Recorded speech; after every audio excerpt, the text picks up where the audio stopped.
Hello, students. I hope you all are well and taking care of yourself.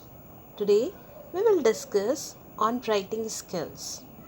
In any business organization, letters, memos, and reports plays very significant role. They are the effective basis of communication. So, before writing any message, you have to work hard and do the practice. So, first of all, you have to plan the message. In planning, you should take care of five things. What is the objective behind sending the message? Choice of the thoughts should be made carefully. Who is the receiver? For example, male, female, kid, adult, businessman, housewife. So, what is the category of the audience? According to this, message is defined.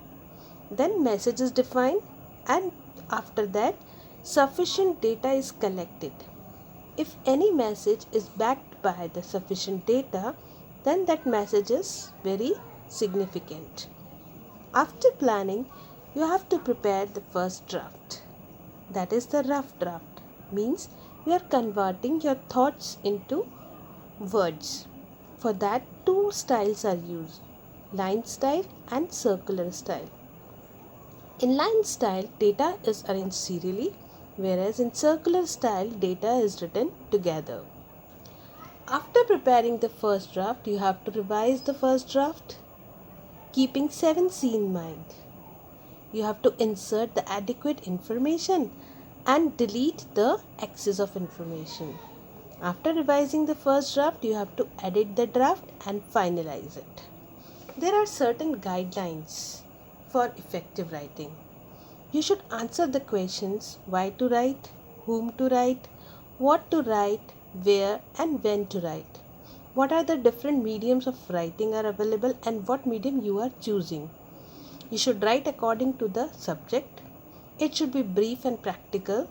Strong words should be used, but you have to avoid unwanted words, idioms, phrases. While writing, you have to use active voice and do not make big paragraph. When two businessmen conduct business with each other and try to expand their business, then they use business letter, and this process is called business correspondence. It is called the soul of the business. These business letters are regarding inquiry, grievance, orders, etc.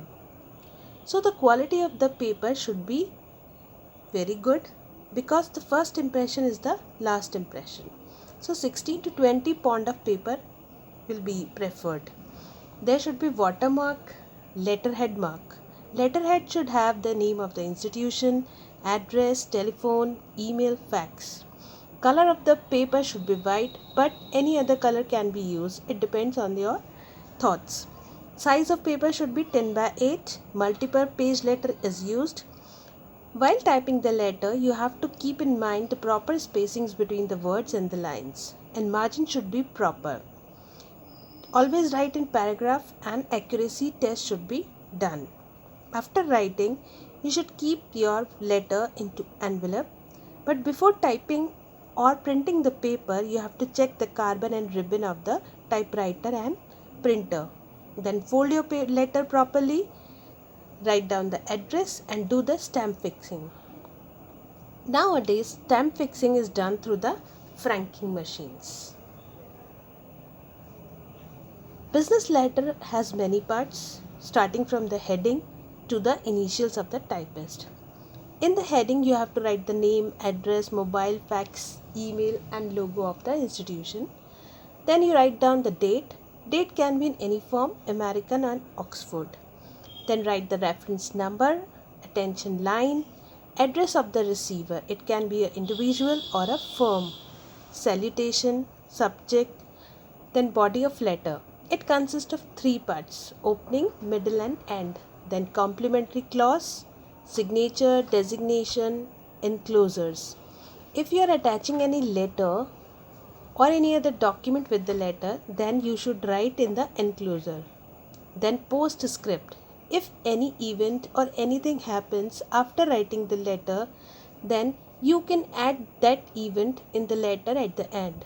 But it is advised that you should avoid using postscript because it will have a negative impact.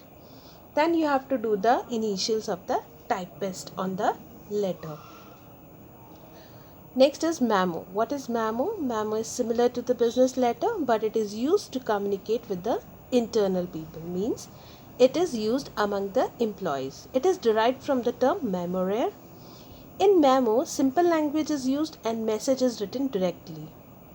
It is the easy, cheap and proof for the future. Means this is easy and cheap, whereas memo is the proof for the future because it is a written document, so it can be preserved in the files.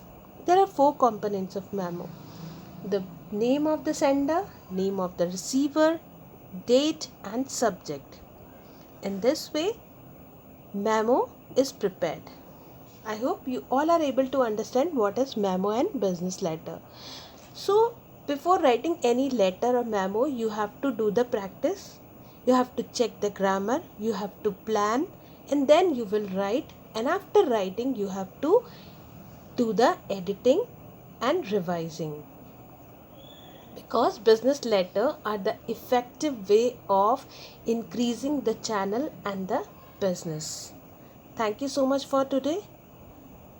I'll put the link in the description box of the notes in English and Hindi both. I always make video in both language, English as well as in Hindi. If you want to see my video in Hindi, it is also available, and notes in Hindi is also available. So like, share and subscribe my channel. Thank you for today.